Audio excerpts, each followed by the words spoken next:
औज़ुबिल्लाहिमिनश्शैतानिर्रजीम बिस्मिल्लाहिर्रहमानिर्रहीम। My name is Talha Najeeb और आप सबको वेलकम करता हूं अपने चैनल पे। Before we start our topic, आप सबसे गुजारिश है कि प्लीज़ सब्सक्राइब के बटन को क्लिक कर लें ताकि जो भी अपडेट्स हों वो आप तक बवक्त पहुंच सकें। सो आज का हमारा टॉपिक है एक्वायर्ड इम्यून डेफिशिएंसी सिंड्रोम, जिसको हम एड्स का नाम भी देते हैं। This disease was reported by the some physicians in the early 1980 in the young males having one or more. ठीक है, 1980 के अंदर कुछ फिजिशियंस ने ये बात कही थी कि ये जो डिजीज़ है ये यंग मेल्स में ज़्यादा है। उसके सिम्टम्स क्या है कि जी इनके अंदर सेवरल निमोनिया होती है, वेस्कुलर कैंसर हो जाता है, उसके बाद वेट लॉस, वजन का गिरना, swelling, lymph nodes and the general loss of the immune functions. ठीक है, जो सबसे ज़्यादा इसका जो एक हम इफेक्ट बता दें या इसका कोज बता दें वो क्या है जी, इम्यून फंक्शंस का loss. All these young patients were the homosexual. ठीक है, जितने भी ये यंग पेशेंट्स थे वो क्या थे, होमोसेक्सुअल थे, यानी कि एक टाइप के सेक्स के साथ मुयस्सर थे। ठीक है, soon after the disease was discovered in the non homosexual patients. ठीक है, कुछ डिस्कवरी इसके बाद फिर हुई और ये पता चला कि ये जो डिजीज है सिर्फ होमोसेक्सुअल पेशेंट में है, जबकि नॉन होमोसेक्सुअल में नहीं है।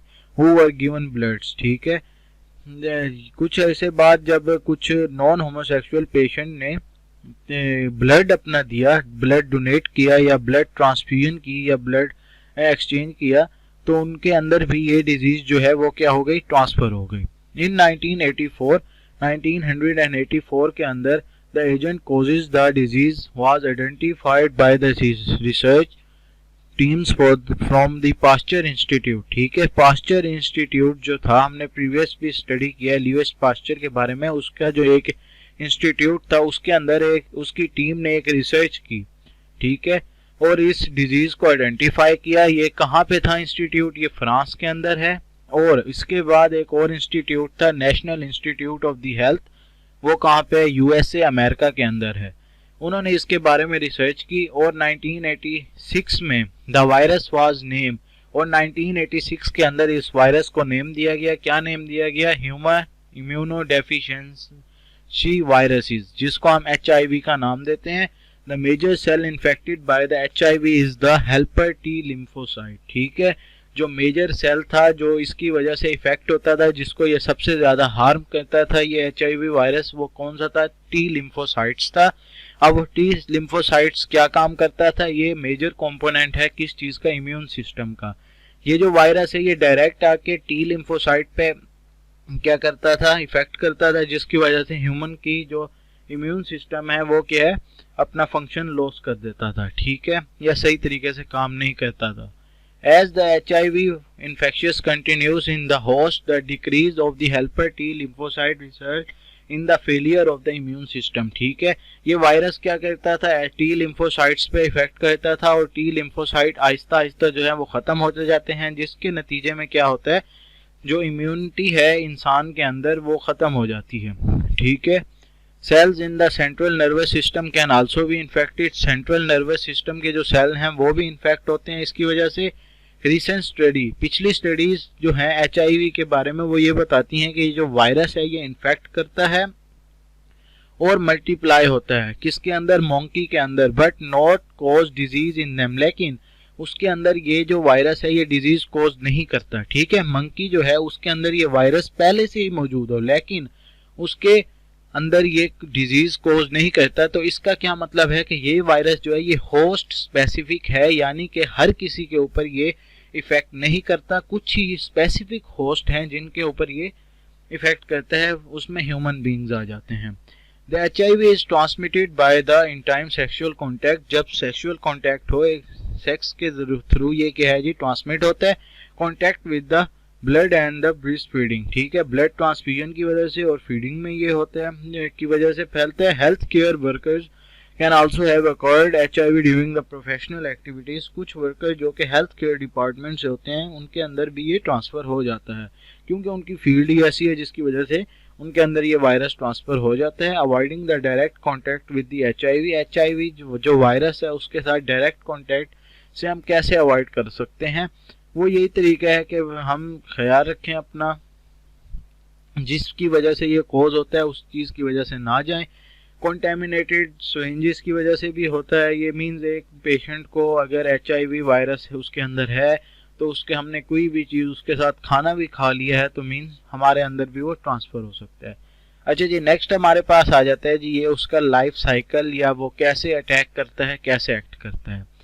सबसे पहले है जी अटैचमेंट, एंट्री एंड अनकॉइलिंग। सबसे पहले जो है ये HIV वायरस है ये क्या करता है, ये देखता है होस्ट सेल को अंदर, ठीक है, और उसके अंदर एंटर हो जाता है। दूसरे नंबर पे ये क्या करता है, रिवर्स ट्रांसक्रिप्शन करता है और इंटीग्रेशन करता है।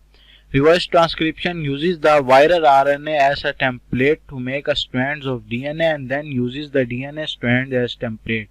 ठीक है, पहले ये क्या करते थे जी, जो वायरल RNA है उसको टेम्पलेट के तौर पे यूज करता है और क्या बना देता है, DNA के स्ट्रैंड बना देता है। उसके बाद वो जो DNA के स्ट्रैंड बनाता है उसको टेम्पलेट के तौर पे यूज करता है और क्या बना देता है जी, DNA का डबल हेलिकल स्ट्रक्चर बना देता है।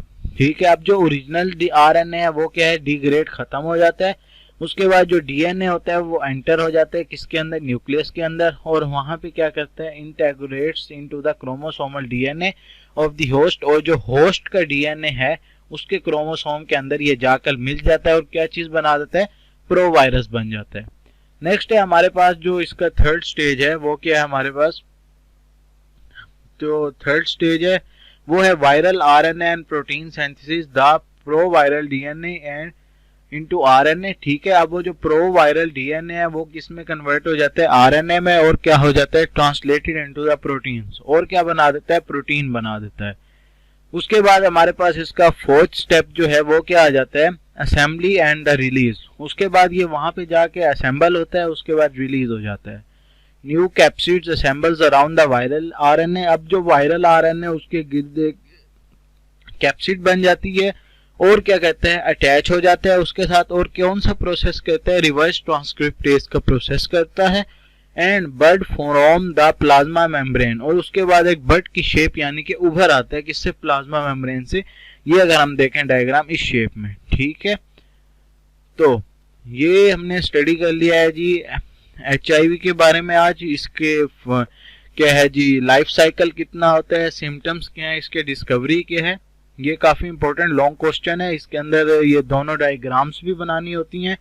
ये HIV की डायग्राम है हमारे पास, ठीक है, और उसके बाद ये हमारे पास उसका लाइफ साइकिल है कि HIV कैसे एक्ट करता है और कैसे इंजेक्ट होता है। ठीक है, इन दोनों चीज़ों को अच्छी तरह से देख लीजिएगा। अगर कोई कन्फ्यूजन हो तो हमसे कांटेक्ट कीजिएगा, आपकी कन्फ्यूजन ज़रूर दूर की जाएगी। आज के लिए आई थिंक इतना ही काफ़ी है। अपना ख्याल रखिएगा, घर वालों का ख्याल रखिएगा। अल्लाह हाफिज़।